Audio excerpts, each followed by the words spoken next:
여기 충격적인 이야기가 있습니다. 대한민국에서 성공적인 삶을 살던 한 여성이 갑자기 모습을 감췄는데요. 며칠 뒤 전혀 예상치 못한 곳에서 그녀의 모습이 드러나 많은 사람들이 경악을 금치 못했습니다. 방송인으로서 승승장구하며 화려한 미래를 꿈꾸던 그녀가 왜 갑자기 자취를 감췄을까요? 그리고 그녀는 어디서 모습을 드러냈을까요? 친구들과 동료들은 그녀가 평소와 다름없이 밝은 모습이었다고 합니다. 심지어 해외 유학도 준비하고 있었죠. 하지만 그녀는 어느 날 흔적도 없이 사라졌고 얼마 지나지 않아 충격적인 소식이 전해졌습니다. 도대체 그녀에게 무슨 일이 있었던 걸까요? 오늘의 이야기를 시작해 보겠습니다. 아침 공기가 서울에서는 뭔가 다르게 느껴져요. 더 맑고 더 자유롭게요. 가끔 작은 아파트 발코니에 서서 숨을 깊이 들이쉬며 제가 정말로 한국에 와 있다는 걸 스스로에게 되새기곤 해요. 제 이름은 아나 로페즈고 제가 스페인 출신의 다큐멘터리 감독이라는 점에서 제 이야기가 평범하진 않을 거예요. 여기까지 오게 된 과정을 정확히 기억하고 있어요. 3년 전만 해도 저는 전 세계를 돌아다니며 이야기를 쫓는 평범한 프리랜서 감독이었어요. 인도의 마을 축제부터 브라질의 거리 예술가들까지 다뤄봤는데요. 북한에서의 일을 맡게 됐을 때 그 경험이 얼마나 제 삶을 바꿔놓을지 전혀 예상 못했어요. 처음엔 일이 간단해 보였어요. 국제뉴스 기관을 위해 평양의 일상을 기록하는 일이었거든요. 세계에서 가장 폐쇄된 사회에 대한 새로운 시각을 담아달라는 요청이었죠. 카메라 장비를 챙기고 스페인 여권을 확인하고 고작 2주 정도 머물 거라 생각했어요. 하지만 그건 완전히 틀린 생각이었죠. 평양 국제공항에 도착한 순간부터 모든 게 통제된다는 느낌을 받았어요. 저를 맞이한 가이드는 김 씨와 박 씨였어요. 그들은 친절해 보였지만 곧 알게 됐죠. 그들은 제 모든 행동을 감시할 거라는 걸요. 그들 없이는 어디도 갈 수 없었고 허락 없이 아무것도 찍을 수 없었어요. 심지어 호텔방에서도 사생활이 전혀 느껴지지 않았어요. 이 각도는 안 됩니다. 제가 평범한 거리를 찍으려 하면 이렇게 말했고, 이 주제는 적합하지 않습니다. 식량 부족에 대해 질문하면 경고했고, 이곳은 출입금지 구역입니다. 시장에 관심을 보이면 이렇게 설명했어요. 하지만 그 통제된 촬영의 긴 날들 속에서 예상치 못한 일이 벌어졌어요. 가이드들이 저를 조금씩 믿기 시작한 거예요. 아마 제가 어느 정도 한국어를 할 줄 알아서일 수도 있고 아니면 완벽한 모습을 유지하려는 노력에 지쳐서일 수도 있겠죠. 조용한 순간들, 아무도 우리를 보지 않을 때 그들은 자신의 삶에 대한 작은 진실들을 털어놓았어요. 박 씨는 한 번은 몇 달째 고기를 먹지 못한 동생 이야기를 속삭이듯 해줬어요. 김 씨는 자신이 방문할 수 없다고 했던 딸의 사진을 몰래 보여줬어요. 그 사진 속 딸은 어딘가에서 공부하고 있다고 했죠. 그들의 이야기는 제가 촬영해야 했던 완벽한 이미지 뒤에 숨겨진 진짜 북한을 제 눈앞에 펼쳐졌어요. 2주가 몇 달로 늘어났어요. 뉴스기관에서는 제 작업을 연장했었고 북한 관리들도 친절한 외국인 감독인 제가 있는 걸 나름 만족해하는 듯했어요. 하지만 제가 더 많은 걸 알게 될수록 웃으며 고개를 끄덕이는 게 점점 어려워졌어요. 감시는 끊이지 않았고요. 모든 전화, 이메일, 대화가 모니터링되고 있었어요. 점점 벽이 좁혀오는 느낌이었어요. 결정적인 순간이 찾아온 건 어느 저녁이었어요. 제가 보지 말아야 할 장면을 목격했거든요. 호텔 근처 동네에서 밤늦게 경찰이 급습하는 모습을 우연히 본 거예요. 다음 날 그 가족들은 사라졌고 아무도 그 일에 대해 이야기하려 하지 않았어요. 김 씨에게 물어보려고 했지만 그의 얼굴이 창백해지더니 못 들은 척했어요. 그때 알았어요. 더는 머물 수 없다는 걸요. 제가 스페인 국적을 가졌다고 해도 떠나는 게 간단하지 않았어요. 당국이 제 여권을 안전을 위해 가져갔거든요. 제 움직임도 제한됐고요. 시간이 지날수록 저는 점점 방문자가 아니라 카메라를 든 죄수가 되어가는 기분이었어요. 어떻게 탈출했는지는 자세히 말하지 않을게요. 그 이야기는 다른 사람들에게 위험을 줄 수도 있으니까요. 하지만 국경을 넘는 건 불길 속을 걸어가는 기분이었어요. 한 걸음 한 걸음이 발각이나 그보다 더 끔찍한 결과를 불러올 수도 있었죠. 제가 마침내 한국에 도착했을 때 그 자리에 주저앉아 몇 시간 동안 울었어요. 처음에 한국 정부는 저를 어떻게 받아들여야 할지 잘 몰랐던 것 같아요. 북한에서 탈출했다고 주장하는 스페인 국적자라니 흔한 일이 아니니까요. 하지만 제 이야기를 들어주고 제 신원을 확인한 뒤 서울에서 정착할 수 있도록 도와줬어요. 인권단체들은 저를 다른 탈북민들과 연결해줬고 그렇게 조금씩 제 삶을 다시 시작했어요. 현지 TV 프로듀서들이 제 이야기를 알고 방송에서 경험을 나눠달라고 요청했어요. 처음엔 망설였어요. 북한에 대해 공개적으로 말하는 게 위험하게 느껴졌거든요. 하지만 제가 직접 목격한 현실을 사람들에게 알리는 게 필요하다고 느꼈어요. 제 다큐멘터리 감독 경력이 신뢰를 주었고 외국인 탈북민이라는 독특한 시각은 사람들의 관심을 끌었어요. 지금 서울의 발코니에 서서 지나온 시간을 떠올리면 정말 꿈만 같아요. 아래 분주한 거리에서는 사람들이 자유롭게 핸드폰을 들고 사진을 찍고 웃고 자신만의 길을 선택하며 살아가요. 한때 당연하게 여겼던 그런 평범한 일들이 지금은 너무나 소중하게 느껴져요. 하지만 이 자유 속에서도 제가 두고 온 사람들을 잊을 순 없어요. 김 씨와 박 씨, 그리고 이름조차 말할 수 없는 수많은 사람들, 그들의 이야기는 제 안에 남아 있어요. 언젠가 꼭 전해져야 할 이야기들로요. 제가 북한에 간 건 다큐멘터리를 만들기 위해서였지만 결국 저는 아직도 이해하려 애쓰는 이야기의 일부가 되어 돌아왔어요. 그리고 제 여정은 여기서 끝난 게 아니었어요. 첫 번째로 텔레비전에 출연한 건 완전히 우연이었어요. 한국 친구랑 커피를 마시고 있었는데 한 프로듀서가 저희 테이블로 다가왔어요. 그분이 저희가 북한에서의 경험에 대해 얘기하는 걸 우연히 듣고선 저한테 자기 아침 프로그램에 꼭 나와달라고 거의 간청을 하더라고요. 그 한 번의 출연이 방송업계에서 수십 개의 기회를 열어줬어요. 곧 제 전화가 쉴 새 없이 울리기 시작했어요. 토크쇼에서는 북한에서 탈북한 스페인 여자를 원했고 다큐멘터리 채널에서는 제 영화 제작 경험에 대한 인터뷰를 요청했어요. 뉴스 프로그램에서는 제게 시사 문제에 대한 의견을 물어봤어요. 처음에는 서툰 한국어로 말하는 게 정말 떨렸는데 시청자들은 오히려 그게 더 정겹고 인간적으로 느껴진다고 하더라고요. 제 발음이 저를 더 친근하게 만든다고 했어요. 특히 기억에 남는 한 프로그램이 있었어요. 그날은 북한에서 탈북한 3명의 출연자와 함께 무대에 올랐거든요. 분장실에서 대기하고 있는데 그분들이 정말 긴장한 게 눈에 보였어요. 한 젊은 여성이 저한테 조용히 속삭이더라고요. 텔레비전에 나올 거라고는 상상도 못했어요. 북한에서는 늘 잘못된 말을 할까봐 두려웠거든요. 저도 그 마음을 정확히 이해했어요. 우리가 살았던 끊임없는 감시가 몸에 밴 습관으로 남아있더라고요. 그날 이후로 제 안에서 무언가가 바뀌었어요. 제가 점점 커지는 제 플랫폼을 다른 사람들의 이야기를 전하는 데 쓸 수 있겠다는 생각이 들었어요. 그래서 홍대 제 집에서 탈북자들이 만나 서로 의지할 수 있는 작은 모임들을 열기 시작했어요. 스페인식 오믈렛과 김치찌개를 만들어 먹으면서 이야기를 나누고 가끔은 함께 울기도 했어요. 배경은 달랐지만 우리 모두 북한에서의 시간에서 남은 비슷한 상처를 공유하고 있었어요. 제 일정은 점점 더 빡빡해졌어요.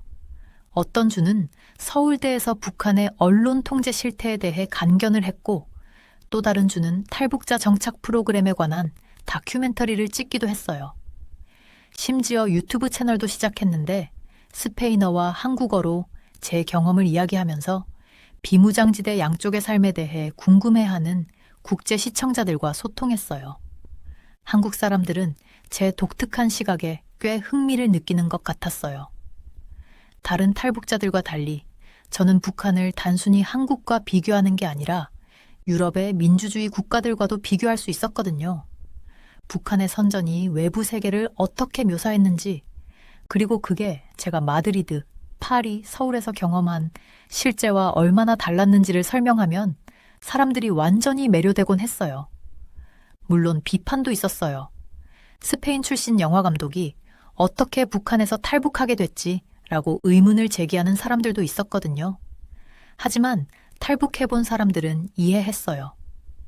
그들은 북한 정권이 외국인이든 현지인이든 상관없이 그들의 감시와 통제망 안에 누구나 가둬둘 수 있다는 걸 알고 있었으니까요. 점점 더 큰 꿈을 꾸기 시작했어요. 런던의 몇몇 대학에서 한국학과 국제관계학 관련 프로그램을 제안해 주더라고요. 거기에 지원해볼까 아니면 제 경험에 대해 책을 써볼까 고민했어요. 한국 방송 프로듀서들도 저를 응원해줬어요. 학업을 마친 뒤에 국제뉴스 프로그램에서 정기적인 논평자로 활동할 수 있을 거라며 격려해줬어요. 제 삶은 목적이 가득 차 있는 것 같았어요. 점점 넓어지는 친구들 사이 의미 있는 경력, 그리고 미래를 위한 계획까지 있었거든요. 북한에서의 과거의 그림자는 서서히 희미해지는 듯 했어요. 어느 순간에는 저도 모르게 저녁을 준비하거나 서울의 북적거리는 거리를 걸으면서 케이팝 노래를 흥얼거리는 제 자신을 발견했어요. 그러다 모든 게 변했어요. 북한 관광에 관한 텔레비전 촬영을 막 마친 참이었어요. 프로듀서가 저를 한 사람과 만나보라고 했어요. 그 사람이 중국을 통해 새로운 탈북 경로에 대한 정보를 가지고 있다고 했거든요. 멋진 다큐멘터리가 될 수도 있어요. 라고 그분이 말했어요. 저는 망설임 없이 그 만남에 동의했어요. 비슷한 만남을 수십 번 가져봤었으니까요. 그게 한국에서의 제 마지막 평범한 하루였어요. 제가 사라진 날 아침은 서울에서의 다른 평범한 하루와 다르지 않았어요. 강남에 있는 현대적인 건물, 15층의 제 작은 아파트에서 하루를 시작했죠. 창밖으로 아침 햇살에 반짝이는 고층 건물들 바다를 바라봤던 기억이 나요. 날씨도 딱 좋았어요. 너무 덥지도 않았고 벚꽃이 피어나는 향기를 실은 산들바람이 불고 있었거든요. 그날 회의를 위해 갈색 가죽 가방에 필요한 것들을 다 챙겨놨었어요.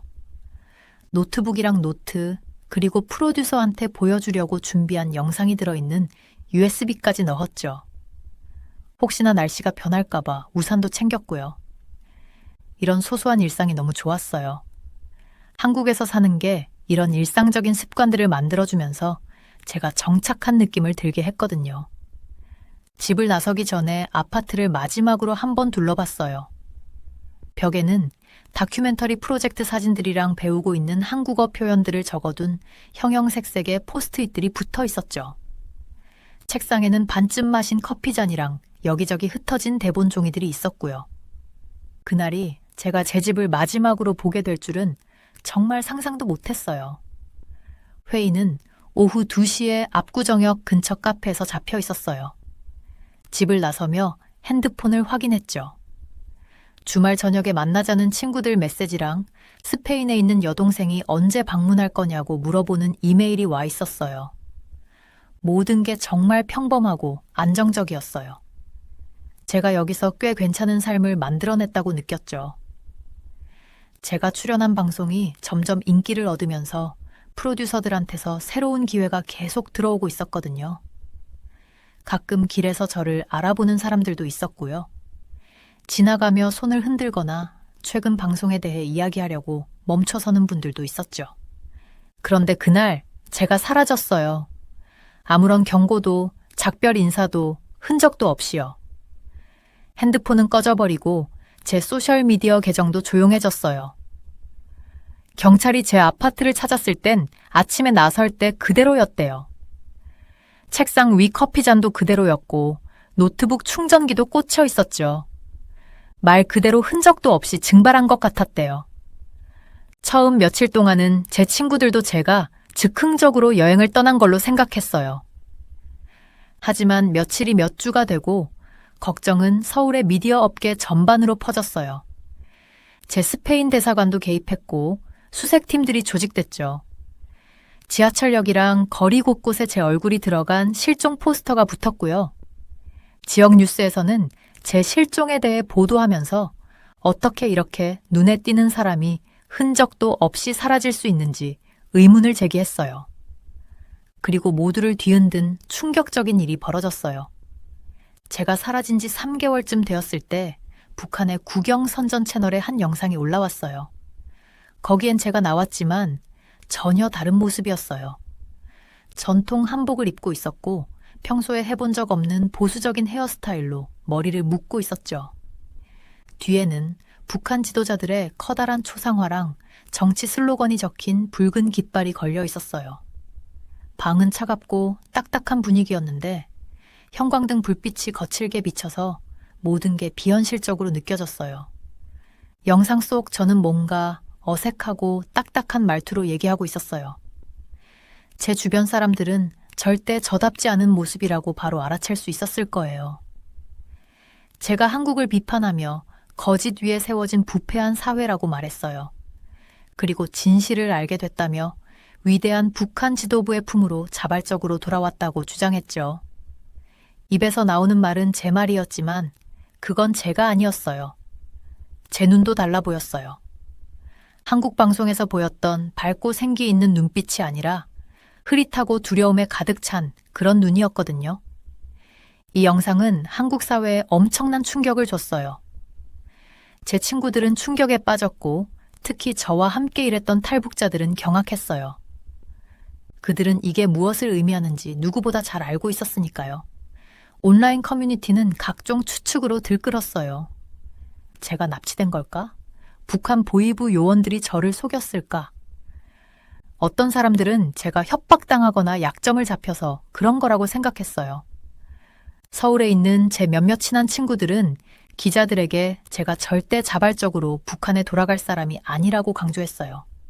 한국에서 제가 얼마나 행복해했는지, 제 일을 얼마나 사랑했는지, 미래를 위해 얼마나 많은 계획을 세우고 있었는지 얘기하면서요. 스페인 대사관도 걱정스러운 입장문을 냈고 국제인권 단체들도 조사에 나섰죠. 하지만 진실을 밝히는 건 거의 불가능했어요. 북한의 철저한 비밀주의는 그 어떤 것도 드러나지 않게 했거든요. 그들은 계속 같은 말을 반복했어요. 제가 그들의 체제 우월성을 깨닫고 자발적으로 돌아갔다고요. 그들이 내놓는 새로운 선전 영상마다 저를 아는 사람들에겐 또 다른 가슴 아픈 칼날처럼 느껴졌어요. 제 실종은 경고의 이야기가 됐어요. 북한의 손길이 국경 너머까지 뻗쳐 있다는 것, 심지어 외국인조차 그들의 전술에서 안전하지 않다는 걸 상기시켜주는 사례로요. 하지만 절 아는 사람들에게는 그게 더 개인적인 일이었어요.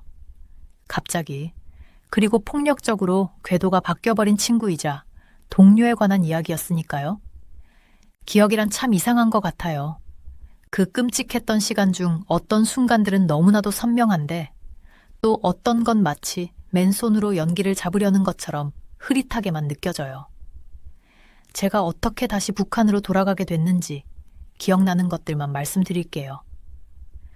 저는 중국 베이징에 있었어요. 거리 음식 판매상을 다룬 다큐멘터리를 작업 중이었거든요. 이 작업은 한국과는 전혀 상관없는 거였어요. 이제는 북한에서 탈출한 스페인 출신 영화감독이라는 꼬리표에서 벗어나고 싶었어요.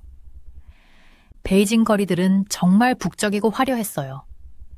지글지글 소리나는 웍소리, 상인들이 손님들 부르는 소리로 가득했죠.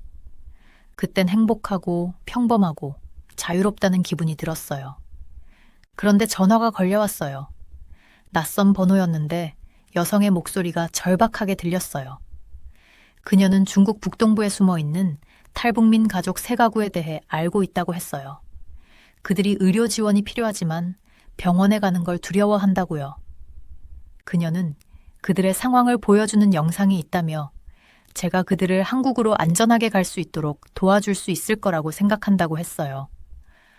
저는 더 신중했어야 했어요. 탈북민 지원단체에 먼저 연락을 했어야 했죠. 하지만 탈출할 때 봤던 그 겁에 질린 얼굴들이 떠오르면서 제 마음이 먼저 움직였어요. 그래서 다음 날 아침 작은 카페에서 그녀를 만나기로 했어요. 그 카페는 평범해 보였어요.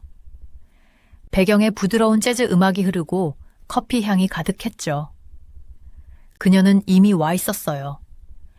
청바지와 파란 스웨터 차림으로 소박하게 입고 있었고 따뜻하게 웃으며 완벽한 영어로 말을 걸었어요. 우리는 음료를 주문했고 그녀는 핸드폰을 꺼내 영상을 보여주기 시작했어요. 그때 모든 게 엉망이 됐어요. 두 남자가 우리 테이블 옆에 나타났어요. 제가 반응할 틈도 없이 팔에 날카로운 찔림이 느껴졌어요.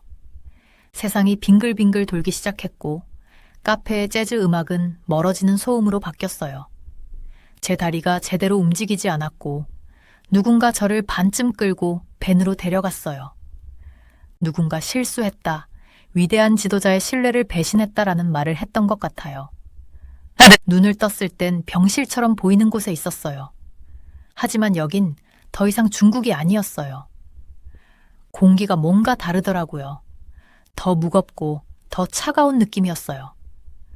벽에 걸린 김일성 초상화를 보자마자 끔찍한 확신이 들었어요. 제가 다시 북한에 왔다는 걸요. 보위부 요원들이 문 앞을 지키고 있었어요.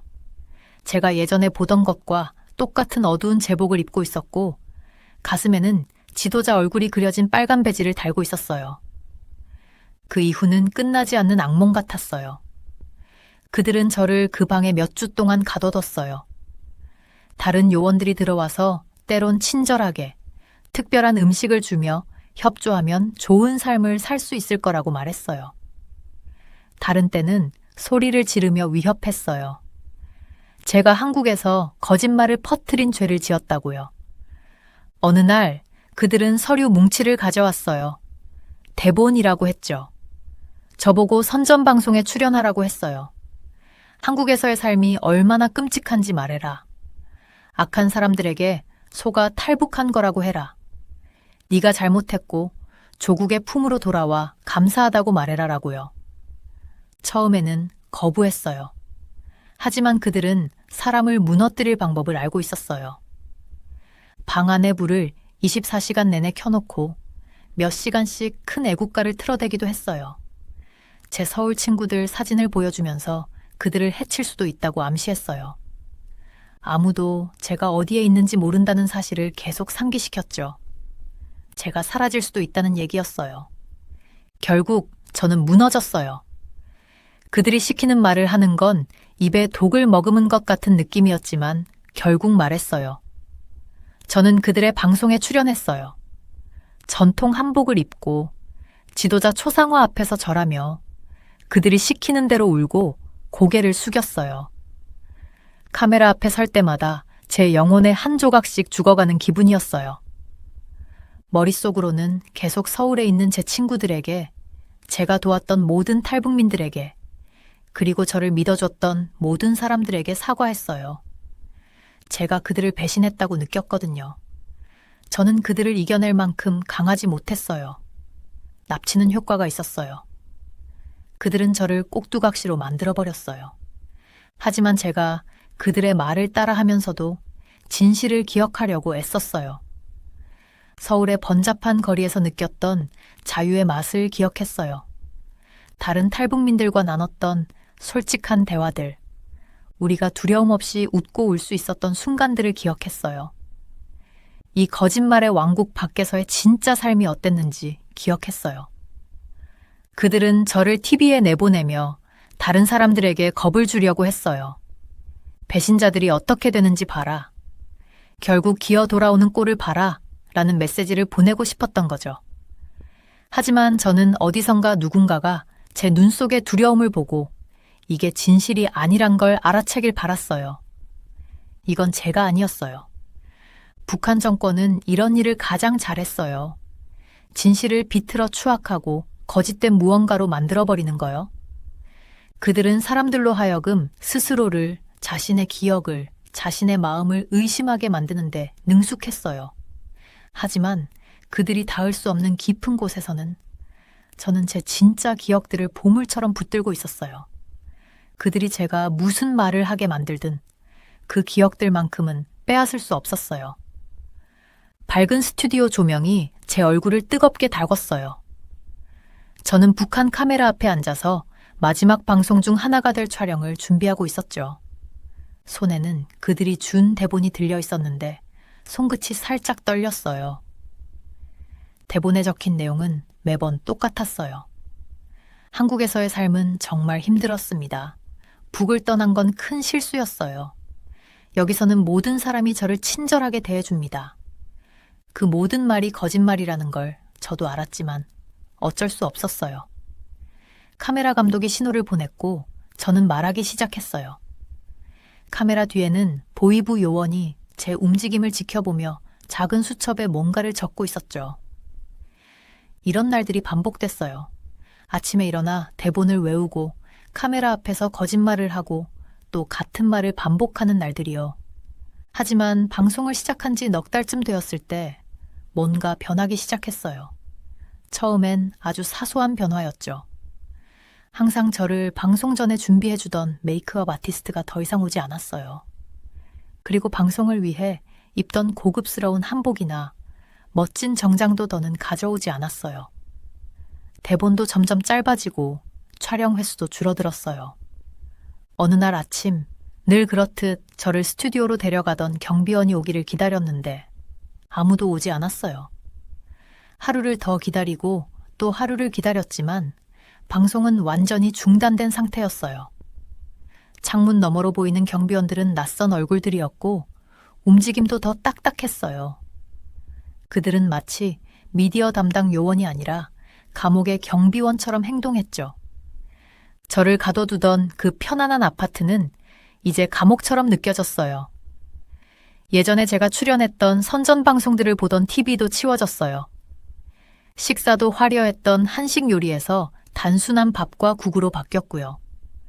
전에 저를 살피러 오던 친절한 감독관 대신 무뚝뚝한 표정의 여자가 와서 말을 거의 하지 않았어요. 혼자 방에 앉아 있으면 복도에서 오가는 대화 소리가 희미하게 들렸어요. 그중 정치범 수용소라는 단어가 몇 번 들릴 때마다 등골이 서늘해졌어요. 한국에 있을 때 정치범 수용소 생존자들을 인터뷰했던 기억이 떠올랐어요. 그곳이 어떤 곳인지 알았기 때문에 제가 그곳으로 보내질 수도 있다는 생각만으로 밤잠을 설쳤죠. 창문 밖으로 보이는 평양거리는 여전히 치밀하게 연출된 모습 그대로였어요. 알록달록한 옷을 입은 여자들이 일터로 향하고 아이들은 교복을 입고 줄지어 학교로 걸어가고 있었어요. 거리 스피커에서는 선정가요가 계속 흘러나오고 있었죠. 하지만 이제 더는 제가 그 선정극의 일부라고 생각할 수 없었어요. 제 역할은 이미 끝났거든요. 가끔씩 새로운 외국 방문객들이 도시를 둘러보는 모습이 스쳐 지나가곤 했어요. 기자, 외교관, 혹은 사업가 같은 사람들이요. 그들은 제가 몇 년 전 처음 이곳에 왔을 때처럼 같은 거리를 걸었어요. 저는 그들에게 소리치고 싶었어요. 경고하고 싶었죠. 하지만 두꺼운 유리창과 끊임없는 감시 때문에 아무 말도 할 수 없었어요. 그때 깨달았어요.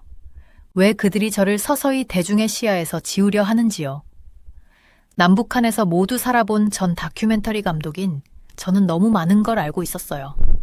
대본과 협박에도 불구하고 저는 그들에게 리스크였어요. 만약 제가 카메라 앞에서 무슨 잘못된 말을 한다면요. 혹은 외부 세계에 이 모든 게 연극이라는 신호를 보내기라도 한다면요. 보이부는 그런 위험을 감수할 수 없었어요. 관리자나 프로듀서들이 찾아오는 일도 아예 없어졌어요. 제 세상은 몇 개의 방으로 축소되었죠. 몰래 엿듣기를 통해 외국 기자들이 제게 대해 질문을 던지고 있다는 걸 알게 됐어요. 스페인 출신의 그 영화 감독은 어디에 있나요? 왜 TV에 더 이상 나오지 않나요? 북한 관계자들은 매번 다른 대답을 내놓았어요. 휴가 중입니다. 한국어를 공부하고 있어요. 시골의 친구들을 방문 중이에요. 하지만 저는 어디에도 없었어요. 저는 그 시스템 속에서 유령이 되었고 사라지는 기술을 마스터한 그 나라에서 또 하나의 희생자가 되었죠. 한때 그들의 선전도구로 유용했던 제 금발머리와 외국인의 얼굴은 이제 그들이 통제할 수 없는 이야기를 떠올리게 만드는 불편한 존재가 되었어요. 시간이 흐르고 겨울이 다가오자 고립감은 더 심해졌어요. 방 안난방은 하루 몇 시간만 작동했고 아침 공기 속에서 입김이 보였어요. 창밖의 세상은 회색빛으로 변했고 침묵은 더욱 깊어졌어요. 제 안의 공허함과 어울리는 모습이었죠. 이제 저는 아나 로페스 다큐멘터리 감독이 아니었어요. 그저 보이지 않는 수많은 포로 중 한 명이었고 정권이 제게 어떤 운명을 계획하고 있는지 기다리는 신세였어요. 여기서는 시간이 참 이상하게 흐르더라고요.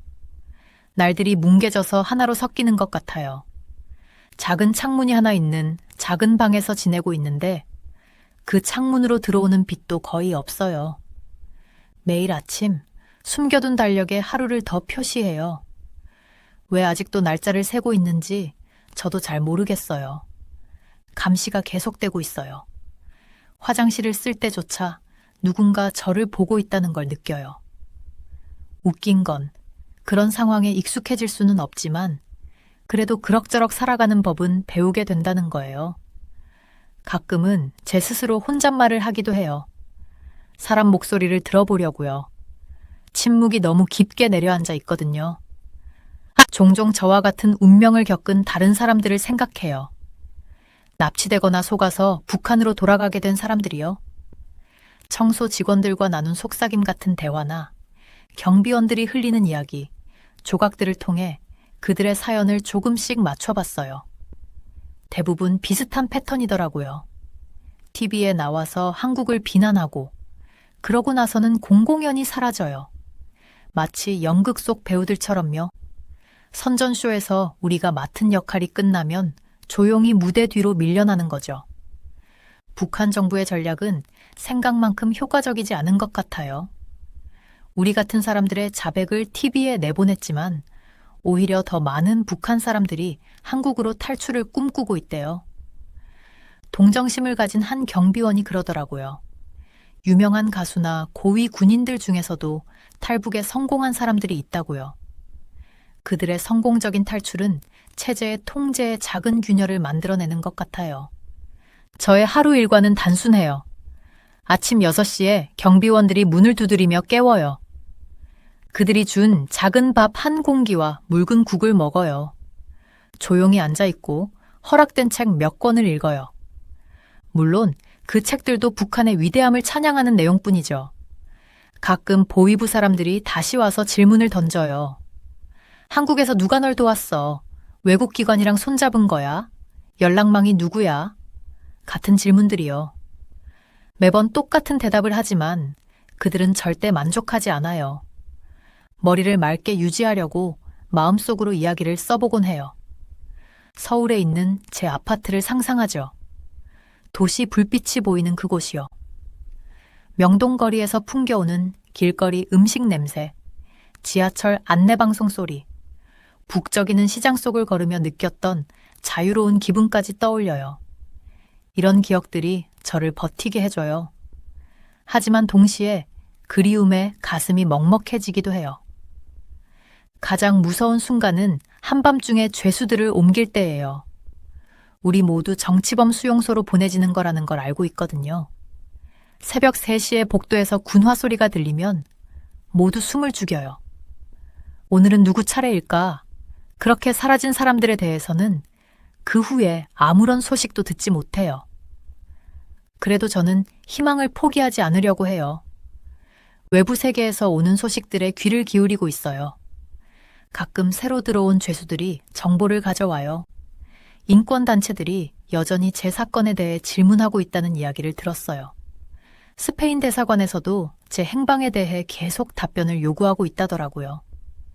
이런 작은 소식들이 제게는 산소 같은 존재예요. 저는 한 어린 경비원에게 영어를 가르치기 시작했어요. 물론 그의 상관들이 없을 때만요.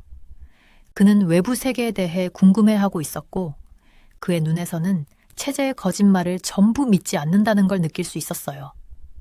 언젠가 그가 다른 선택을 할 기회가 생기면 우리가 나눴던 대화가 떠오를지도 모르겠어요. 가장 힘든 건 나쁜 음식도 차가운 방도 끊임없는 감시도 아니에요. 제 가족을 다시 볼 수 있을지 모른다는 그 불확실함이에요. 스페인에서 걱정으로 애타고 있을 어머니를 제가 다시 안아볼 수 있을까요? 서울에서 새로 쌓아갔던 삶 속의 친구들과 다시 자유롭게 걸을 수 있을까요? 이런 불확실함은 매일 저를 짓누르는 무거운 짐 같아요. 하지만 한 가지는 확실히 알고 있어요. 제 이야기는 중요하다는 거요. 제가 만약 이 이야기를 할 기회가 생긴다면 사람들은 얼마나 빠르게 자유가 빼앗길 수 있는지 알게 될 거예요. 한 번의 실수, 잘못된 사람에게 준 믿음 하나로 어떻게 평범했던 삶이 악몽으로 변할 수 있는지요. 제 이야기는 저 혼자만의 이야기가 아니에요. 침묵당한 모든 사람들, 사라진 모든 사람들, 더 나은 삶을 꿈꿨던 모든 사람들을 대신하는 이야기예요. 그래서 저는 기다리고 지켜보고 희망을 가져요. 어쩌면 내일은 달라질지도 몰라요. 어쩌면 내일 좋은 소식을 들을지도 몰라요. 어쩌면 내일 문이 열리고 경비원들 대신 구출될 수도 있겠죠. 그때까지 저는 달력에 표시를 하고 머릿속을 활발히 움직이고 아무도 제게서 뺏어갈 수 없는 자유의 기억들을 붙잡고 있을 거예요. 저는 책상 위에 놓인 반쯤 먹다 만 샌드위치를 거의 의식도 못한 채 핸드폰 화면만 바라보고 있었어요. 런던은 이미 자정이 가까워졌고 어두운 사무실에서 밝은 화면을 보고 있으니 눈이 따가웠어요. 화면에 뜬 번호는 디펜스 저널 인터내셔널의 편집자인 사라 첸의 것이었는데 심장이 갑자기 빨리 뛰기 시작했어요. 사라가 이렇게 밤늦게 전화를 하는 건 보통 큰일이 터졌다는 신호였거든요. 앤드류? 거기 있어요? 사라의 목소리가 스피커를 통해 약간 잡음 섞인 채 들려왔어요. 그녀의 말투에서는 흥분이 느껴졌는데 헤드라인을 장식할 만한 이야깃거리를 찾았을 때마다 이런 식이었어요. 여기 있어요. 저는 샌드위치를 옆으로 밀어놓고 허리를 곧게 펴며 대답했어요. 이 시간까지 안 자고 뭘 하고 있는 거예요? 진짜 큰 건이 있어요, 앤드류. 당신만이 해결할 수 있는 일이죠. 그녀는 잠시 말을 멈추며 긴장감을 조성했어요. 사라는 항상 이런 드라마틱한 연출을 즐기거든요. 탱크에 대해 얼마나 알아요? 제가 피식 웃었어요. 크고 시끄럽고 비싸고 펑 터지는 거? 재밌네요. 그녀가 눈을 굴리는 모습이 거의 느껴질 정도였어요. 내가 말하는 건 K2 블랙팬서예요. 한국의 자존심이자 대표작이죠. 폴란드랑 엄청난 계약을 맺었는데 이게 지금 엉망이 돼버렸어요. 근데 아무도 그 이유를 몰라요. 갑자기 호기심이 확 올라왔어요. K2는 그냥 평범한 탱크가 아니잖아요. 전투 탱크의 페라리 같은 존재였죠. 예전에 두바이에서 열린 군사 전시회에서 한 번 본 적 있었는데 그건 정말 아름다운 기계였어요. 날렵하고 강력하며 실리콘밸리의 엔지니어들을 질투하게 할 만큼의 첨단 기술로 가득했거든요. 더 얘기해봐요. 이미 노트북을 집어들며 물었어요. 작년에 폴란드가 이 탱크를 주문했거든요. 그 금액이 수십억 달러에 이르러요. 근데 지금 이 모든 게 멈춰버린 상태예요. 폴란드 정부가 자꾸 조건을 바꾸고 가격을 다시 요구하면서 지연되고 있어요. 근데 이상한 건 말이에요. 한국 쪽은 전혀 당황하지 않는다는 거예요. 그냥 기다리고만 있는 거죠. 마치 우리가 모르는 뭔가를 알고 있는 것처럼요. 브라우저를 열고 검색하기 시작했어요. 관련 계약에 대한 기사들이 잇따라 나왔는데 하나같이 혼란스러운 내용들 뿐이었어요. 어떤 기사는 한국을 탓했고 또 다른 기사는 폴란드를 비난했지만 어디에도 명확한 이야기는 없었어요. 더 깊게 파봐야 해요. 사라가 계속 말했어요. 무슨 일이 진짜로 벌어지고 있는지 알아내야 해요. 이건 단순히 탱크 이야기가 아니에요. 앤드류. 이건 정치와 돈, 그리고 권력에 관한 얘기죠. 뒤에서 뭔가 더 큰 일이 벌어지고 있어요. 벽에 걸려있는 제 달력을 힐끗 봤어요. 이미 일정이 마감과 회의들로 꽉 차 있었지만 이 이야기를 놓칠 수는 없었어요. 언제 출발하면 돼요? 내일 저녁에 바르샤바로 가는 비행기를 예약해놨어요. 거기서 일주일 정도 있다가 서울로 갈 거예요. 그녀의 목소리가 부드러워졌어요. 이번 건 조심해야 해요, 앤드류. 이 이야기를 덮으려는 사람들이 많을 거예요. 전화를 끊고 나서 한참 동안 어두운 사무실에 앉아 생각에 잠겼어요. 커피는 이미 식었지만 신경 쓸 겨를도 없었어요. 제 머릿속은 이미 누구를 만나야 할지, 어떤 질문을 던져야 할지 계획을 세우느라 바빴거든요. 컴퓨터에서 여행 체크리스트를 열고 머릿속으로 짐을 싸기 시작했어요. 여권? 확인. 기자 신분증? 확인. 한국어 회화책? 그건 사야겠네요. 폴란드는 전에 가본 적이 있지만 한국은 처음이라 생각만 해도 설렘과 긴장이 동시에 밀려왔어요. 조사용 폴더를 열고 새 파일을 만들었어요. 이름은 K2 조사. 텅 빈 페이지가 저를 응시하고 있었어요. 앞으로 제가 찾아낼 비밀들로 채워지길 기다리면서요. 이번 이야기는 제가 그동안 다뤘던 것과는 뭔가 다를 거라는 예감이 들었어요. 사무실을 나서기 위해 자리에서 일어나자 창밖으로 런던의 불빛들이 반짝이고 있었어요. 저 멀리 한국의 공장과 폴란드의 회의실 어딘가에서 이 미스터리가 저를 기다리고 있었죠. 그리고 저는 그 한가운데로 뛰어들 준비를 하고 있었어요. 지난 15년간 방산 전문 기자로 일하면서 전쟁, 무기 거래, 군사 비밀까지 다뤄왔지만 이번 일은 뭔가 달랐어요. 아마도 사라의 목소리 때문일 수도 있고 아니면 제 직감 때문일 수도 있겠죠. 하지만 이 이야기가 저뿐만 아니라 이 일에 연루된 모두에게 변화를 가져다 줄 거라는 걸 어렴풋이 느끼고 있었어요. 그땐 제가 얼마나 옳았는지 전혀 몰랐어요. 겨울의 추위가 제 코트를 뚫고 들어오는 듯 했어요. 제가 바르샤바의 서리가 내려앉은 거리를 걷는 동안 커피컵에서 피어오르는 김이 제 손을 데워줬어요. 도시 전체가 긴장으로 팽팽해져 있는 것처럼 느껴졌어요. 마치 곧 터질 것 같은 스프링처럼요. 제 연락책인 마렉이라는 국방분석가는 바르샤바 중심 광장에서 조금 떨어진 작은 카페에서 절 기다리고 있었어요. 갓 구운 페이스트리 냄새가 가득한 그곳에서 그는 구석 자리에서 저를 향해 손을 흔들었어요. 자리에 앉자마자 그의 눈은 여기저기 조심스럽게 움직였어요. K2 전차 문제는 완전 엉망이에요. 그가 차를 젓는 동안 말했어요. 모두가 서로를 비난하기만 하고 누구도 제대로 된 진실을 말하지 않아요. 그는 태블릿을 꺼내더니 숫자가 가득한 스프레드시트를 보여줬어요. 그걸 보자 제 눈썹이 절로 올라갔어요. PGC가 현지 생산을 위해 요구한 비용이 엄청 났거든요. 그 후로 일주일 동안 저는 더 깊이 파고들었어요. 대화를 거듭할수록 복잡한 진실들이 드러났어요. 바르샤바 시내의 현대적인 오피스 건물에서 저는 안나라는 조달 전문가를 만났어요. 그녀는 그 계약 업무를 맡은 적이 있었는데 그녀의 책상 뒤로 바르샤바의 스카이라인이 펼쳐져 있었어요. 이 요구사항들을 보세요. 그녀는 서류를 책상 위에 펼쳐 보이며 말했어요. 피지즈는 계속 새로운 요구사항과 비용을 추가하고 있어요.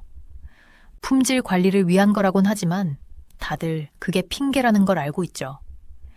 그녀는 원래의 가격이 거의 2배로 뛴 과정을 보여줬어요. 대중들은 점점 화가 나고 있었어요. 저는 현지 논의를 따라가기 위해 트위터 계정을 만들고 번역 소프트웨어로 폴란드 뉴스 사이트를 읽기 시작했어요. 사람들은 걱정하고 있었어요. 동유럽의 불안정함이 커지는 가운데 폴란드는 이 전차들이 필요했거든요. 뉴스 기사 댓글에서는 불만의 목소리가 쏟아졌어요. 우리 안보를 가지고 왜 이런 장난을 치는 거죠? 정부가 우리 미래를 걸고 도박을 하고 있어요. 우리가 조심하지 않으면 루마니아가 우리 기회를 가져갈 거예요. 마지막 댓글이 제 시선을 끌었어요.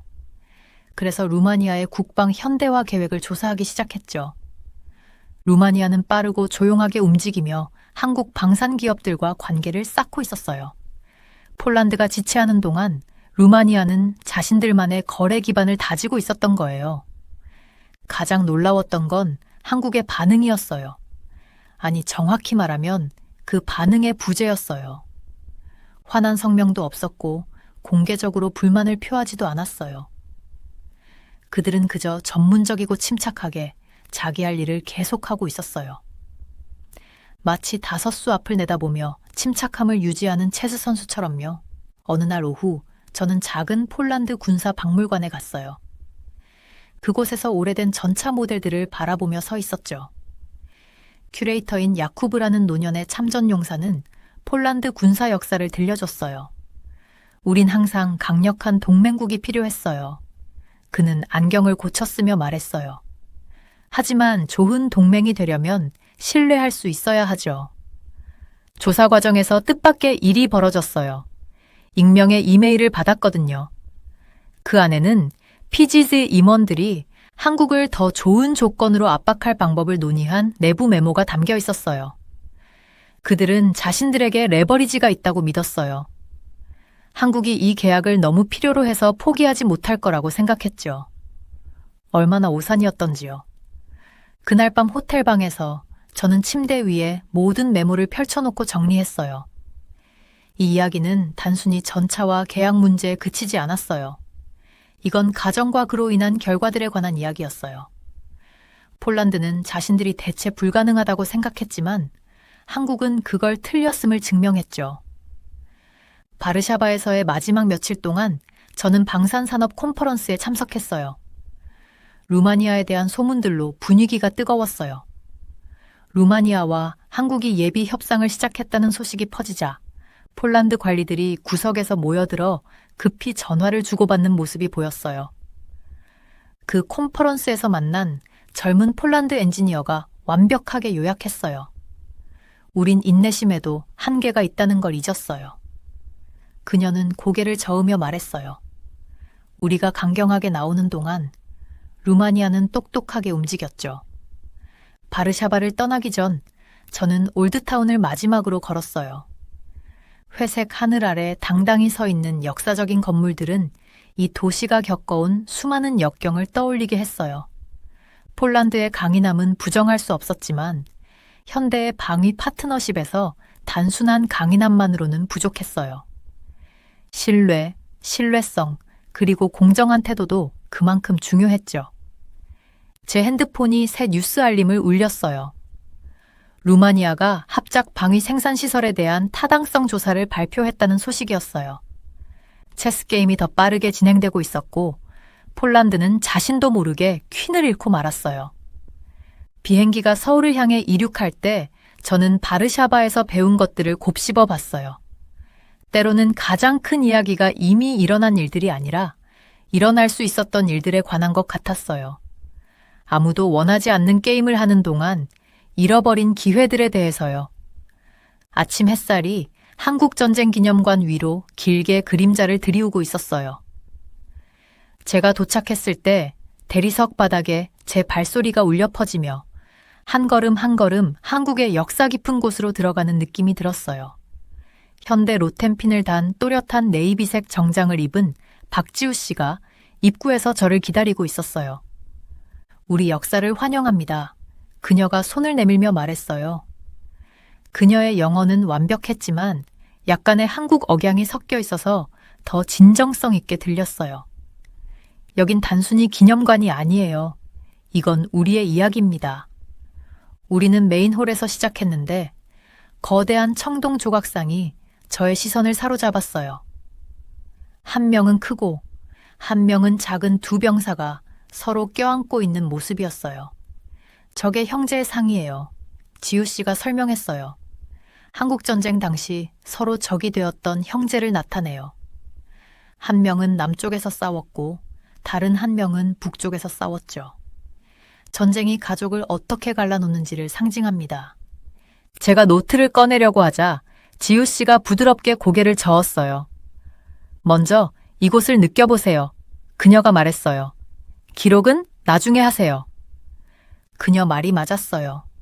이 기념관은 온전히 집중해야만 했어요. 우리는 남한을 지키다가 목숨을 잃은 군인들의 이름이 빼곡히 새겨진 벽을 지나갔어요. 각 이름마다 하나의 이야기가 있고 가족이 있고 이루지 못한 꿈들이 있었어요. 희생의 무게가 공기 속에 짙게 깔려 있었어요.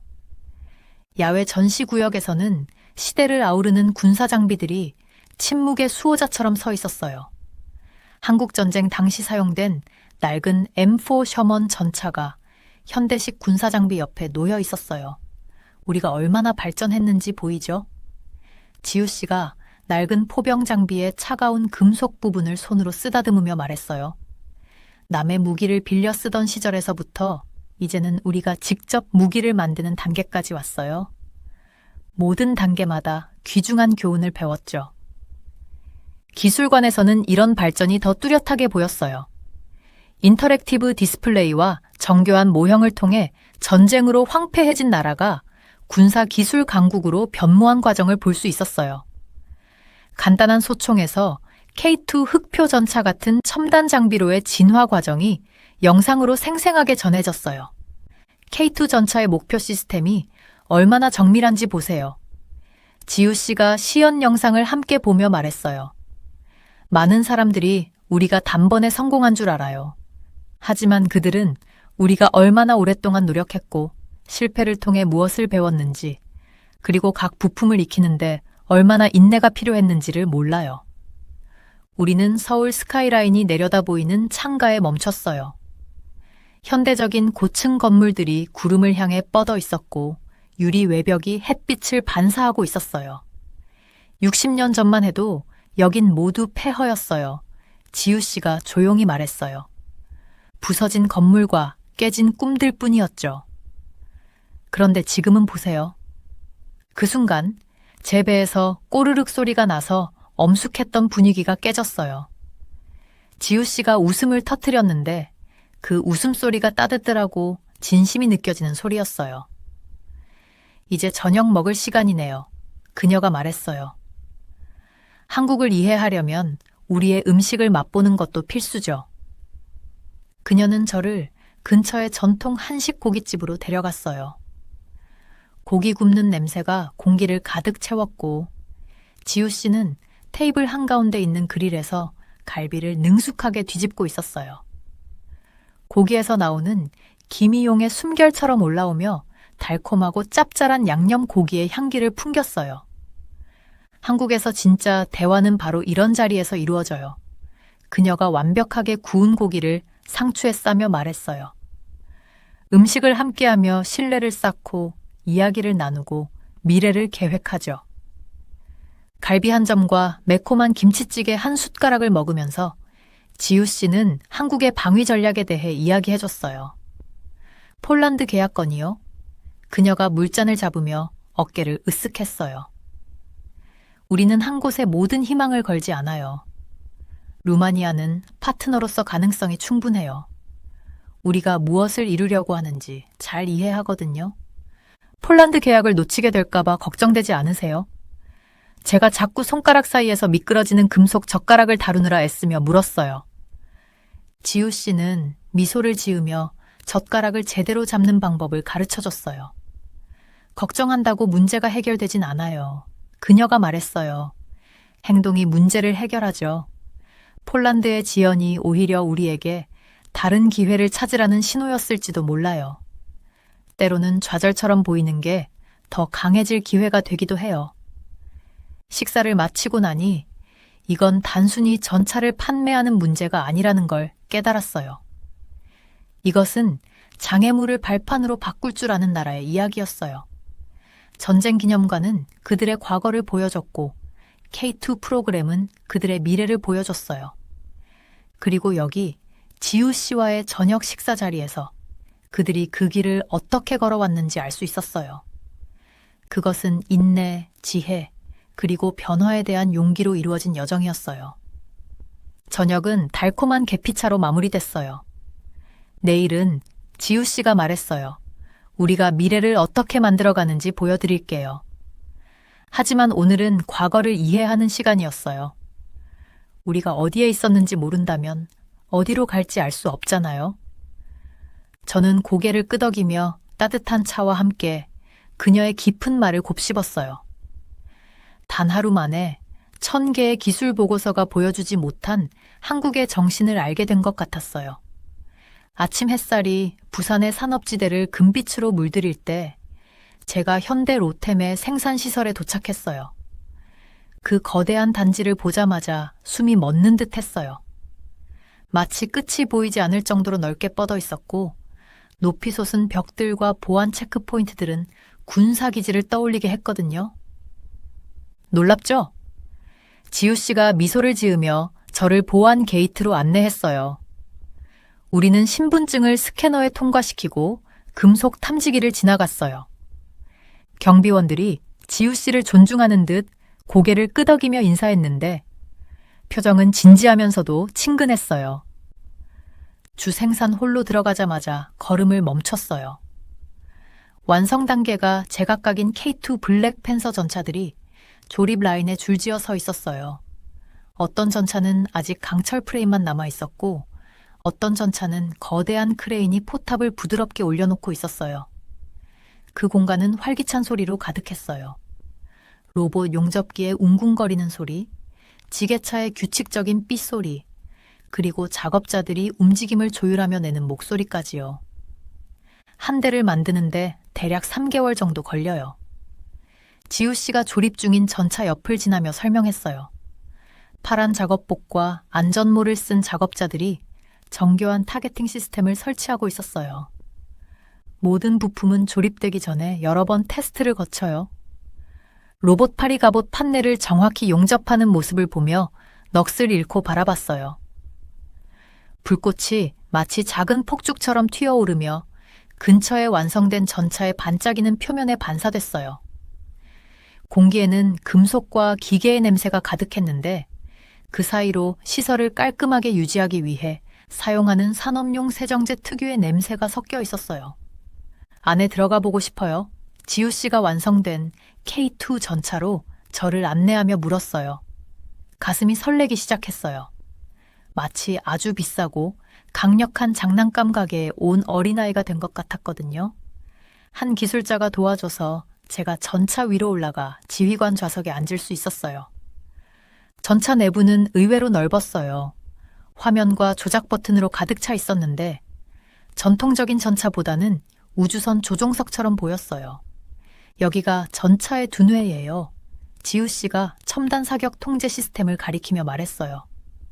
이 시스템은 여러 목표를 동시에 추적할 수 있고 완전한 어둠 속에서도 작동해요. 그때 갑자기 지우 씨의 전화가 울렸어요. 그녀의 표정이 바뀌었고 급히 스피커폰으로 전환했어요. 뉴스를 듣자마자 목소리가 공장 내부에 또렷하게 울려 퍼졌어요. 루마니아가 한국과 새로운 생산시설을 공동으로 설립할 계획을 발표했다는 소식이었어요. 소식이 퍼지면서 공장 전체가 잠시 멈춘 듯 했어요. 작업자들은 소규모로 모여서 흥분된 목소리로 대화를 나누기 시작했어요. 대화 속에서 루마니아와 파트너십 같은 단어들이 빠르게 오갔어요. 곧바로 지우 씨는 다른 경영진들에게 둘러싸였고 모두 조용하지만 강한 어조로 이야기를 나눴어요.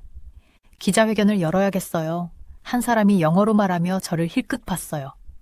폴란드 언론이 궁금해할 겁니다. 1시간도 안 돼. 우리는 공장 내 기자회견실에 있었어요. 기자들이 모든 좌석을 채웠고 카메라는 지우 씨에게 집중됐어요.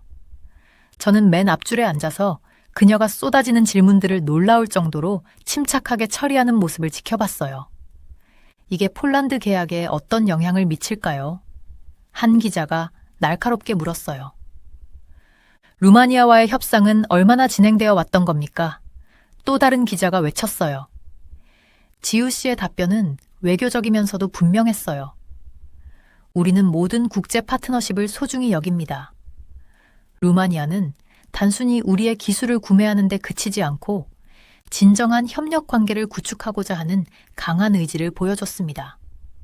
이번에 제안된 시설은 전차와 자주포를 모두 생산할 수 있는 역량을 갖추게 될 것이며 이는 우리 공동의 미래에 대한 중대한 투자라고 할 수 있습니다. 기자회견이 끝난 후 지우 씨는 저에게 추가 정보를 조용히 전해줬어요. 루마니아 시설은 처음에 폴란드와 계획했던 것보다 더 규모가 크고 더 진보된 자동화와 연구 능력을 갖출 예정이라고 했어요. 단순히 전차를 만드는 게 아니라 유럽에서 방위산업 기술의 새로운 중심지를 만들겠다는 목표였어요. 이건 모든 걸 바꿔놓을 거예요. 지우 씨가 조용히 말하며 여전히 조립 중인 K2 전차들이 있는 공장 바닥을 내려다봤어요. 폴란드는 우리가 유럽에서 선택할 수 있는 유일한 옵션이라고 생각했겠죠.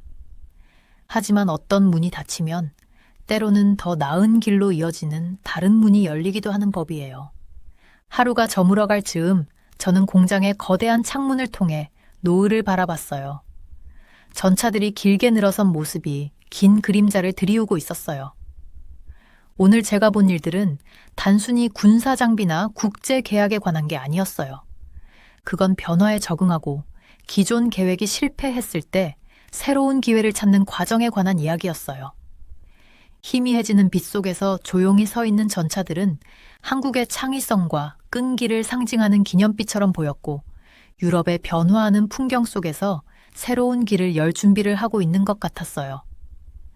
서울의 저녁 하늘은 깊은 보랏빛으로 물들어 있었고 저는 호텔 창가에 서 있었습니다. 도시의 불빛들이 땅에 떨어진 별처럼 반짝였고 그걸 보니 제가 런던에서 얼마나 멀리까지 왔는지 새삼 느껴졌어요. 책상 위엔 노트가 펼쳐져 있었는데 거기엔 한국이 전차 계약 문제를 두고 보여준 인내심 있는 접근 방식에 대한 제가 적어둔 메모들이 빼곡했어요. 그날 본 것들이 머릿속에서 떠나질 않았어요. 폴란드가 불평하고 지연시키는 동안 한국은 조용히 새로운 파트너십을 쌓고 있었어요. 급하게 결정을 내리거나 당황하지 않았고 그 대신 지켜보고 기다리며 신중하게 계획을 세웠던 거죠. 그때 전화가 울렸어요. 지우 씨가 인사동에 있는 전통 음식점에서 저녁 같이 먹자고 물어보더라고요. 저는 완벽한 타이밍이네요 라고 답장을 보냈어요. 한국의 전략에 대해 궁금한 게 많았는데 지우 씨는 늘 제가 이해하기 쉽게 설명해 줬거든요. 그 음식점은 좁은 골목 안쪽에 숨어 있었고 따뜻한 나무벽과 바닥에 깔린 방석이 아늑했어요. 낮은 탁자의 다리를 꼬고 앉자마자 구워지는 고기 냄새와 매콤한 김치 향이 공기를 가득 채웠어요. 지우 씨는 빠른 한국어로 음식을 주문한 뒤 저를 보며 의미심장한 미소를 지었어요. 뭔가 깊이 생각하는 것 같은데요. 앤드류 씨, 지우 씨가 말하며 저에게 보리차 한 잔을 따라줬어요. 무슨 생각 중이에요? 저는 잔에서 올라오는 김을 바라봤어요. 폴란드랑 이렇게 불확실한 상황에서도 어떻게 팀이 그렇게 침착하게 대처할 수 있는지 궁금해서요. 우리나라 같았으면 다들 패닉 상태에 빠져서 비상회의를 열고 계약을 구하려고 절박한 행동을 했을 텐데요. 지우 씨는 우리 테이블 위에 반찬들을 가지런히 놓으며 제 질문을 곰곰이 생각했어요. 한국에 이런 오래된 속담이 있어요. 바람이 분다고 하늘이 무너지지 않는다. 두려움에 급하게 움직이는 것보다 인내심을 가지는 게 더 나은 결과를 가져올 때가 많다는 뜻이에요. 그런데 그렇게 큰 계약을 잃을까봐 걱정되지 않았어요? 제가 그녀가 추천한 김치를 한 입 먹으면서 물었어요. 지우 씨는 고개를 저었어요. 폴란드가 지연되는 걸 오히려 다른 기회를 모색할 기회로 봤어요. 그들이 머뭇거리는 동안 우리는 루마니아와 조용히 대화를 시작했고 전차 디자인을 개선했어요. 다른 유럽 국가들과 더 강한 관계도 쌓았고요. 인내심 덕분에 더 강해질 수 있었던 거죠. 그때 고기가 뜨겁게 달군 돌판 위에 지글거리며 도착했어요. 지우 씨는 능숙하게 젓가락으로 고기를 뒤집으며 말을 이어갔어요. 많은 서양 사람들은 인내심을 수동적으로 기다리는 걸로 오해해요. 하지만 무기력하게 기다리는 것과 목적이 있어서 기다리는 건 완전히 달라요. 그게 무슨 뜻이에요? 저는 고기가 갈색으로 익어가는 걸 바라보며 물었어요. 이 고기를 생각해 보세요. 그녀는 고기를 가리키며 말했어요. 너무 빨리 뒤집으면 맛이 제대로 안 나요. 너무 오래 놔두면 타버리죠. 중요한 건 언제 기다리고 언제 행동해야 하는지를 아는 거예요. 우리도 비즈니스와 외교에서 그렇게 해요. 지우 씨는 잘 익은 고기를 상추와 밥에 싸서 저에게 건넸어요. 저는 그 풍미를 즐기면서 그녀가 한국의 역사가 어떻게 이런 교훈을 가르쳐 왔는지 설명하는 걸 들었어요. 우리나라는 전쟁, 점령, 가난 같은 많은 어려움을 겪었어요. 그 과정에서 빨리 해결하려는 방식은 오래가지 못한다는 걸 배웠죠. 진짜 힘은 벽돌을 하나씩 쌓아 튼튼한 벽을 만드는 것처럼 천천히 신중하게 쌓아가는 데서 나와요. 음식점 안은 점점 더 붐비기 시작했고 사람들의 대화와 웃음소리가 가득 찼어요. 창밖으론 저녁 러시아워에 바삐 움직이는 사람들이 보였지만 음식점 안에서는 시간이 천천히 흐르는 것 같았어요. 지우 씨는 더 많은 이야기를 들려줬거든요. 폴란드가 문제를 일으켰을 때 몇몇 사람들은 더 큰 할인을 제안하거나 불공정한 조건을 받아들이자는 의견을 냈어요. 그녀가 차를 다시 따라주며 말했어요. 하지만 우리 리더들은 인내심의 교훈을 기억했죠. 우리의 전차가 훌륭하다는 걸 알고 있었고 다른 나라들도 그 가치를 알아볼 거라는 걸 알고 있었어요. 그래서 두려움 때문에 타협하지 않고 더 나은 기회를 기다렸던 거예요. 결국 루마니아가 그걸 증명해줬군요. 제가 말했어요. 이제야 폴란드의 지원에도 불구하고 그들이 그렇게 침착했던 이유를 이해할 수 있었어요. 지우 씨가 고개를 끄덕였어요. 루마니아는 우리를 존중하고 진정한 의지를 보여줬어요. 단순히 전차를 사려는 게 아니라 우리의 경험을 배우고 함께 오래갈 무언가를 만들고 싶어 했죠. 그런 파트너십이라면 기다릴 가치가 있는 거예요. 식사를 마치면서 저는 이런 접근 방식이 더 깊은 문화적 가치를 반영하고 있다는 생각이 들었어요. 제가 만난 한국 사람들은 인내심을 아무것도 안 하고 가만히 있는 걸로 여기지 않았어요. 그들의 인내심은 능동적이었고 항상 배우고 개선하고 관계를 쌓으며 올바른 행동의 시기를 준비하는 모습이었어요. 저는 뭐가 가장 놀라운지 알 것 같아요. 제가 말했어요. 이제 우리가 떠날 준비를 하며 지우 씨가 가져온 서류들을 모아주며 말했어요. 당신들 팀이 위기를 기회로 바꿨다는 점이에요. 폴란드의 지연이 회사에 큰 타격을 줄 수도 있었는데 대신 더 강해졌죠. 그녀가 미소를 지으며 말을 마쳤어요. 우린 새로운 파트너, 더 나은 제품, 업계에서 더 큰 존경을 얻었어요. 그게 바로 전략적 인내의 힘이에요. 바쁜 거리를 걸으며 저는 서울을 조금 다르게 보게 됐어요. 바삐 움직이는 군중과 화려한 불빛들 뒤엔 더 깊은 지혜가 숨겨져 있었어요. 때로는 앞으로 나아가는 가장 좋은 방법이 기다리고 지켜보고 올바른 순간을 준비하는 것이라는 걸 깨닫게 된 거죠. 이 교훈은 절대 잊지 않을 것 같아요. 한국에서의 마지막 날 아침, 저는 호텔 창문 너머로 떠오르는 해를 보기 위해 일찍 일어났어요. 서울은 이미 활기가 넘쳤고 황금빛 햇살이 고층 빌딩들을 물들이고 있었죠.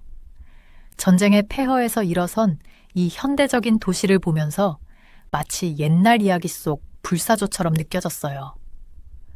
그날 아침 전쟁기념관을 한 번 더 방문하기로 했어요.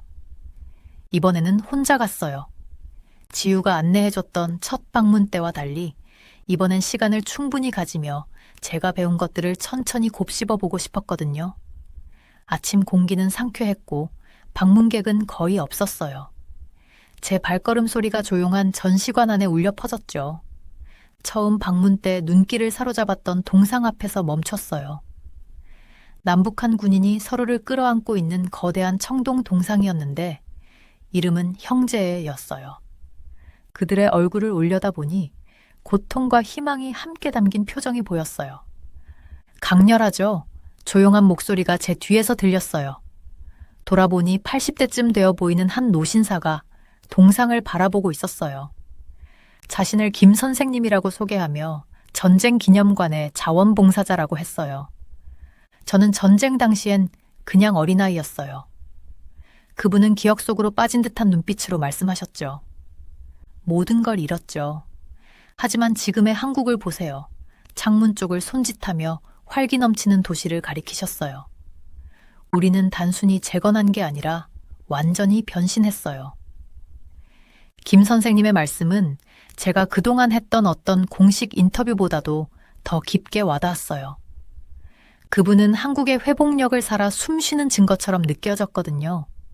저는 그분께 현재 폴란드와 전차 문제에 대한 의견을 여쭤봤어요. 그분은 지혜로운 미소를 지으며 말했어요. 젊은이, 나라가 아무것도 없는 상태에서 다시 일어서는 걸 본 사람은 알게 되죠. 모든 문제는 결국 일시적인 거예요. 그 전차들, 단순히 기계가 아니에요. 우리가 원조를 받던 나라에서 원조를 주는 나라로, 배움을 받던 나라에서 가르치는 나라로 변모한 여정을 상징하죠. 그 후로도 저는 2시간 넘게 김 선생님과 전쟁 기념관을 걸으며 이야기를 나눴어요. 첫 방문 때는 놓쳤던 것들을 그분이 보여주셨어요. 참전 용사들이 기증한 개인 물품들, 군인들이 가족들에게 쓴 편지들, 전쟁 직후 서울의 사진들. 모든 전시물에는 생존과 결단에 대한 이야기가 담겨 있었어요. 마지막 즈음에는 한국의 현대 방위 산업을 다룬 새 전시관에 도착했어요. 그곳에는 군함과 항공기의 모형들과 함께 K2 블랙팬서 전차에 반짝이는 축소 모형도 전시돼 있었어요. 김 선생님은 자부심 가득한 표정으로 그것을 바라보셨죠. 알겠죠? 그분은 말씀하셨어요. 제가 젊었을 때는 단순한 무기조차도 만들 수 없었어요. 모든 걸 다른 나라에 의존해야 했죠. 그런데 이제는 세계 여러 나라가 우리의 기술을 원해요. 하지만 더 중요한 건 그들이 우리의 인내와 끈기를 배우고 있다는 점이에요. 그날 오후 전쟁 기념관 근처의 작은 카페에 앉아 노트북으로 메모를 정리했어요. 써야 할 이야기가 점점 뚜렷해졌어요. 단순히 전차와 국제거래에 대한 이야기가 아니었어요. 한 나라의 성격이 어떻게 역사와 시련, 그리고 희망에 의해 형성되고 그것이 오늘날의 행동에 영향을 미치는지에 대한 이야기였어요. 폴란드가 빠른 결과를 추구하는 모습과 한국이 보여준 꾸준하고 전략적인 접근 방식을 떠올렸어요. 그리고 폴란드의 지연이 루마니아와의 기회로 바뀌었던 것도 생각했죠. 무엇보다 지우가 했던 인내가 약함이 아니라는 말이 계속 마음에 남았어요. 그때 제 휴대전화가 진동하며 편집장에게서 메시지가 왔어요. 기사에 쓸 만한 좋은 각도 찾았어? 저는 미소를 지으며 답장을 쓰기 시작했어요. 좋은 정도가 아니라 완벽한 이야기가 있어요. 한국의 과거가 현재를 어떻게 형성하는지, 인내가 어떻게 강함을 만들어내는지, 그리고 닫힌 문에 대한 가장 좋은 대답이 어떻게 새 집을 짓는 일이 될 수 있는지를 보여주는 이야기죠. 그날 저녁, 런던으로 돌아가는 비행기 안에서 노트북을 열고 글을 쓰기 시작했어요. 이제는 글이 자연스럽게 써졌어요. 전차에 대한 이야기도 썼지만 김 선생님과 형제와의 동상에 대한 이야기도 썼어요. 그리고 한국이 폴란드 상황에 접근하는 방식이 어떻게 더 깊은 문화적 가치를 반영하는지에 대해서도 썼죠.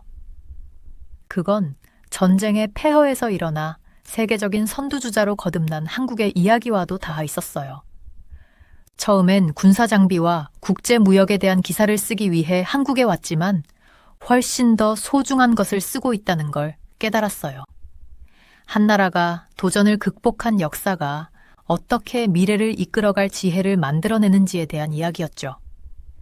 비행기가 아시아 대륙 위를 날아가는 동안 이 이야기가 고국의 독자들에게 어떻게 다가갈지 생각했어요. 즉각적인 결과를 요구하는 이 세상에서 한국의 전략적 인내는 다른 길을 보여주고 있었죠. 경험과 지혜, 그리고 훨씬 더 큰 도전을 극복한 데서 나오는 조용한 자신감으로 만들어진 길 말이에요. 제 기사는 단순히 전차 거래에 대한 정보를 제공하는 것을 넘어설 거였어요. 역사와 문화가 현대의 결정을 어떻게 형성하는지, 인내가 어떻게 하나의 힘이 될 수 있는지를 보여주는 이야기. 그리고 가장 큰 승리는 때로는 문제를 억지로 해결하려는 데서 나오는 게 아니라 올바른 순간을 기다릴 줄 아는 지혜에서 나온다는 걸 전달하고 싶었어요.